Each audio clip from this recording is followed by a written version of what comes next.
Halo teman-teman, selamat datang di channel To Check Film. Jawa Timur 1986, 37 tahun dari sekarang, di sebuah pedesaan terpencil di mana semua mayoritas warga di sana adalah seorang petani. Pada waktu itu sedang diadakan lomba semacam pertarungan antar jawara. Siapapun yang merasa dirinya kuat diperbolehkan untuk mengikuti lomba tersebut. Terlihat dua petarung tangguh sedang mengadu kekuatannya di arena itu. Salah satu dari petarung itu bernama Surya.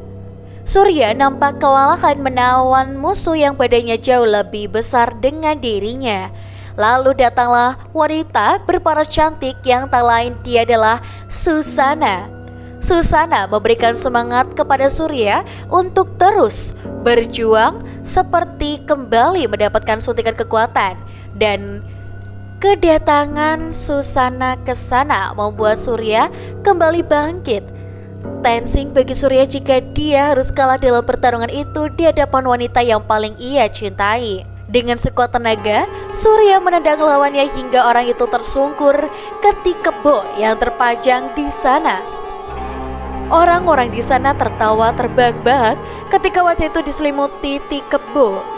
Dengan pertarungan epik ala-ala film India yang dipenuhi dengan slow motion, Surya pun akhirnya bisa mengalahkan lawannya.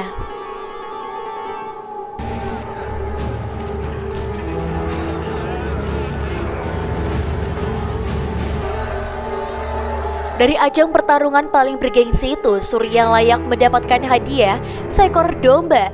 Yang membuat Susana tersipu malu, ternyata domba itu akan Surya jual untuk tambah-tambah mas kawinnya dalam pernikahan mereka nanti. Namun rencana mereka harus tertunda ketika Susana kembali datang ke rumah. Dia mendapati kedua orang tuanya didatangi oleh dua orang suruhannya, Raden Aryo. Mereka datang untuk menagih hutang. Ayah Susana menggadaikan rumah dan tanahnya kepada Raden Aryo hanya demi untuk berjudi sambung ayam, dan ayahnya kalah. Sedikit ada perselisihan ketika Surya mencoba menengahi urusan Susana. Tak ingin terjadi keributan, Susana mengatakan kepada mereka bahwa hutangnya pasti akan Susana bayar. Hanya saja Susana butuh waktu untuk bisa melunasi semua hutang tersebut. Sebagai tanda itikat baik, Surya memberikan domba itu. Ini sebagai itikat baik untuk melunasi hutang. Raden Aryo adalah seorang saudagar terkaya di desa. Dia tahu kalau keluarga Susana tidak akan sanggup melunasi hutang-hutangnya. Raden Aryo mengundang semua keluarga Susana untuk datang ke rumahnya. Mereka disambut dan dijamu dengan hidangan mewah. Kedua orang tua Susana sendiri tidak tahu maksud dari undangan ini. Raden Aryo mengundang mereka bukan untuk membicarakan soal hutang. Berhubung pernikahan Raden Aryo dengan Minanti yang sampai pada saat ini belum mendapatkan keturunan, di sini Raden Aryo bermaksud ingin meminang Susana untuk menjadi istri keduanya. Pernyataan tersebut membuat Minanti terkejut, sekaligus dia pun sangat marah. Karena walau bagaimanapun kedudukan dia sebagai Raden Putri, istri dari Raden Aryo, akan terusik oleh keberadaan Susana jika Aryo benar-benar menikahi Susana. Tak ada pilihan lagi bagi Susana dengan tawaran tersebut. Akhirnya dia mengorbankan cintanya kepada Surya demi untuk melunasi hutang ayahnya. Dan akhirnya pesta pernikahan Susana dengan Raden Aryo pun diselenggarakan dengan sangat meriah. Di tengah pesta sedang berlangsung, Surya tidak terima dengan pernikahan mereka. Dia mencoba untuk melabrak dan mengacaukan pesta pernikahan tersebut. Namun tak mudah bagi Surya karena dia harus berhadapan dengan para pengawal yang menjaga. Perkalian tak terhindarkan hingga terjadilah insiden yang membakar panggung pertunjukan golek.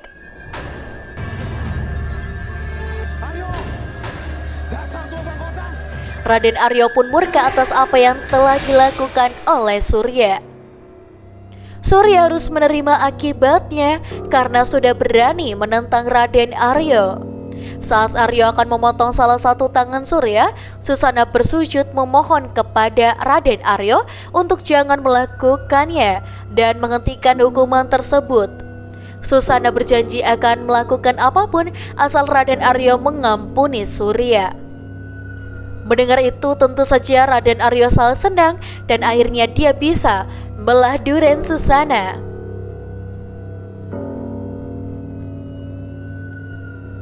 Setelah beberapa waktu berlalu, Mantini mulai merasakan perbedaan sikap Aryo kepada dirinya.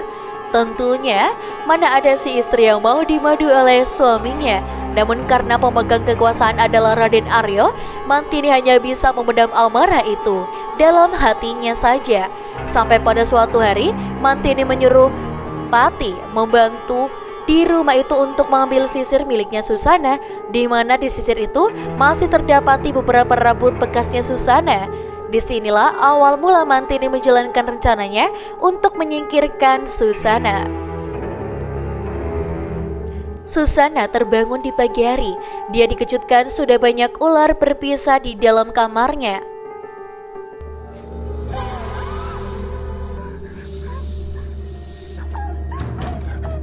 Seiring berjalannya waktu, akhirnya keinginan Aryo untuk mendapatkan keturunan sebentar lagi akan tercapai. Susana hamil anak Raden Aryo. Kehamilan Susana membuat Mantini semakin membencinya. Dia mendatangi Ki Jaya si dukun yang sebelumnya mengirimkan ular-ular itu kepada Susana. Namun dia gagal untuk membunuh Susana dengan ular yang dikirimnya itu. Rasa benci dan amarah menguasai Mantini. Dia meminta kembali kepada Ki Jaya untuk mengirimkan santet kepada Susana. Mantini tidak hanya ingin sekedar Susana tewas begitu saja. Dia juga ingin Susana tewas dengan cara tersiksa santet yang dikirimkan Ki Jaya berupa gumpalan rambut yang membuat Susana tidak bisa bernafas. Tapi lagi-lagi Susana masih bisa terhindar dari serangan santet Ki Jaya. Suatu hari Susana bersama Rati pergi ke pasar. Susana sengaja datang ke pasar sebenarnya hanya untuk bertemu dengan Surya. Walaupun Susana kini telah resmi menjadi istri Raden Aryo, tapi cinta sejati Susana hanya untuk Kang Mas Surya seorang. Bertemu kembali dengan Susana tidak membuat Surya senang, justru malah membuat luka hati Surya yang belum sembuh kini harus tergores kembali. Bukan keputusan yang mudah bagi Susana untuk memilih menikah dengan Raden Aryo. Keputusan tersebut demi untuk menyelamatkan keluarganya Susana. Walaupun Susana tahu walau keputusannya membuat Surya terluka, tapi yang jelas sampai pada saat ini Susana masih mencintai Surya sama seperti dulu dan tidak pernah berubah sedikit pun. Susana meminta bantuan kepada Surya. Jika Surya masih mencintai dirinya, dia memberitahukan kepada Surya kalau belakangan ini nyawanya merasa terancam. Banyak kejadian-kejadian aneh yang tidak masuk akal, seperti ada seseorang yang sengaja mengirim santet untuk menyerang dirinya. Dia memberikan sebuah bungkusan kepada Surya, meminta Surya mencari cara untuk menyelamatkan dirinya. Gumpalan itu berisi sebuah gumpalan rambut. Beberapa bulan kemudian, kehamilan Susana sudah semakin membesar. Sementara di lain sisi, Mantini kembali lagi menemui Ki Jaya untuk beberapa kiriman santet itu gagal untuk membunuh Susana. Mantini pun mulai tidak percaya dengan kemampuan Ki Jaya bisa memanfaatkan Susana. Bukan Ki Jaya tidak mampu, namun untuk melakukan seperti apa yang diminta oleh Mantini, persyaratannya tidak mudah. Salah satunya adalah Ki Jaya harus tidur bersama Mantini. Dia benar-benar mata. Memangnya syaratnya apa? Kamu harus tidur dengan Akal-akalan Ki Jaya saja guys untuk mendapatkan itu semua. Dan akhirnya Mantini pun mau dengan persyaratan yang diminta ya Ki Jaya. Di malam hari, tepat malam Jumat Kliwon, Susana mulai merasakan seperti ingin melahirkan. Para jatuh dukun beranak pun didatangkan untuk membantu persalinan Susana. Inilah detik-detik yang menegangkan bagi Raden Aryo, karena tak lama lagi Susana akan melahirkan keturunan Raden Aryo. Ada beberapa kejanggalan selama proses persalinan. Paraji yang dibantu oleh Rati kesulitan karena bayi yang ada di dalam kandungan tidak mau keluar. Sementara di sisi lain, Ki Jaya mulai dengan ritual-ritual santetnya. Lalu terlihat perut Susana tiba-tiba membesar melebihi kandungan itu sendiri dan ada sesuatu yang bergerak di dalam perutnya itu. Paraji dan Rati malah ketakutan setelah mereka melihat keanehan yang terjadi kepada Susana. Susana bergeliat meminta tolong.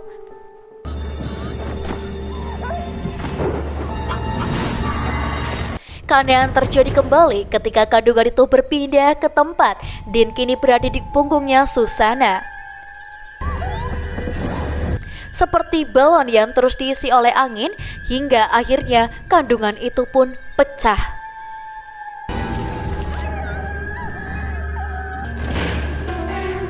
Susana pun wafat dengan penuh penderitaan. Tapi anak yang masih di dalam kandungannya masih bisa terselamatkan. Minanti justru malah menuduh kalau Susana punya ilmu hitam. Ini adalah karma atas ilmu hitam yang dimiliki oleh Susana. Anak yang dikandung Susana berkelamin perempuan.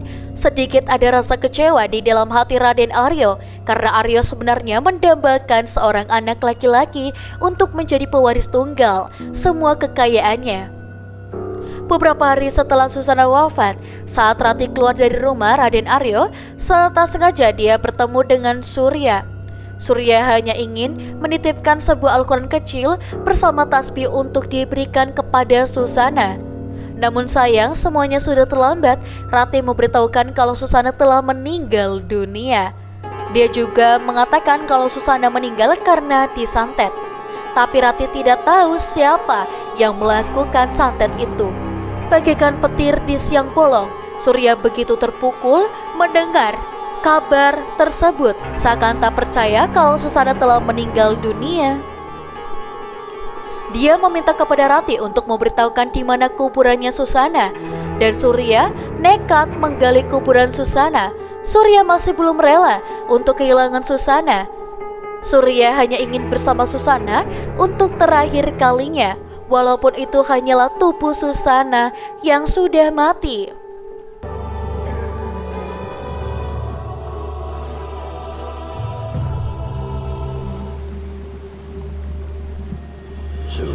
Namun di tengah kegalauan mendalam yang sedang dialami oleh Surya, itu memperjelas bagi iblis untuk menggodanya. Terdengar suara yang memanggil nama Surya. Disinilah terjadi perbincangan antara Surya dengan si iblis. Si iblis menawarkan kepada Surya kalau dia bisa menghidupkan kembali Susana. Tak hanya itu, dengan bangkitnya Susana, mereka juga bisa mencari tahu siapa sebenarnya pelaku yang telah menyantet Susana. Semua itu bisa diwujudkan tapi dengan satu syarat, yaitu setelah urusan Susana selesai, Surya harus menyerahkan bayi Susana kepada si iblis. Setelah bernegosiasi cukup alot, akhirnya Surya pun menyetujuinya.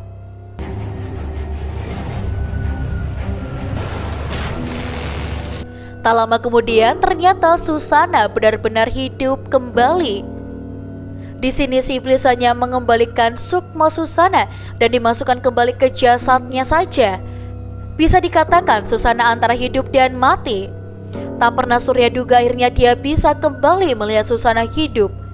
Awalnya Susana sendiri tak percaya kalau dirinya kembali hidup.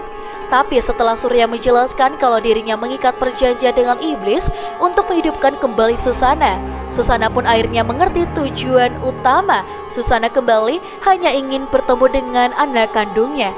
Sedangkan tujuan Surya ingin mencari tahu siapa orang yang telah menyantet Susana. Bangkitnya Susana menggemparkan warga setempat.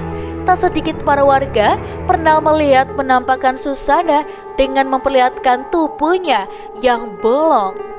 Surya mulai menyusun sebuah rencana untuk mencari tahu siapa pelakunya. Kuncinya adalah dia harus menemui Rati kembali, karena hanyalah dari Rati Surya bisa mendapatkan informasi lain terkait yang terjadi kepada Susana. Surya kemudian membawa Rati masuk ke dalam hutan untuk dipertemukan dengan Susana. Rati awalnya tak percaya kalau Susana bisa hidup kembali. Dan tak lama Susana pun muncul di hadapan Rati. Rati begitu sangat ketakutan ketika Susana tertawa di atas pohon layaknya sesosok kuntilanak.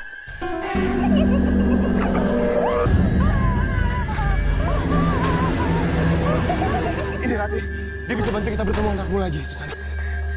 Rati, anakku. Susana menanyakan kabar tentang anaknya. Dia juga meminta bantuan kepada Rati agar dia bisa memenuhi anaknya. Rati yang tadinya ketakutan, di sini dia sudah mulai terbiasa dengan keberadaan Susana. Rati mulai bercerita tentang anak Susana yang kini tinggal bersama Mantini. Mantini tidak begitu suka dengan keberadaan anak Susana. Berulang kali Mantini ingin mencelakai anak tersebut. Pada suatu hari Rati pernah melihat Mantini menemui seseorang. Karena mencurigakan, Rati mencoba menguping pembicaraan mereka berdua. Pria itu bernama Kijaya. Dia datang menemui Mantini hanya untuk memberitahukan kalau Kijaya mencium adanya makhluk gaib yang mencoba mendekati rumah Raden Aryo. Kijaya lah yang telah membentengi rumah kediaman Raden Aryo dari serangan makhluk gaib. Mustahil jika Susana memasuki rumah tersebut untuk melepaskan benteng gaib itu, Surya harus menemukan Kijaya. Dan kebetulan Rati tahu di mana Kijaya berada. Rati berpura-pura mengatakan Surya sebagai pasien yang ingin berobat kepada Kijaya. Tapi di sini Surya langsung berbicara kepada Kijaya kalau kedatangan dia ke sini agar Kijaya melepaskan benteng gaib yang ada di rumahnya Raden Aryo. Namun sebelum itu Kijaya juga sudah tahu maksud kedatangan mereka berdua. Dia juga udah tahu kalau rohnya Susana telah bangkit kembali. Sempat terjadi pertikaian antara Kijaya dan Surya. Kijaya melawan Surya dengan ilmu santetnya, di mana dia hanya menggunakan sebuah boneka untuk menyerang Surya. Ketika Kijaya akan menikam Surya, Rati menghadang dan mengorbankan dirinya untuk melindungi Surya. Rati juga sempat mengambil kalung yang dipakai oleh Kijaya, di mana kalung tersebut adalah pusat kesaktian yang dimiliki oleh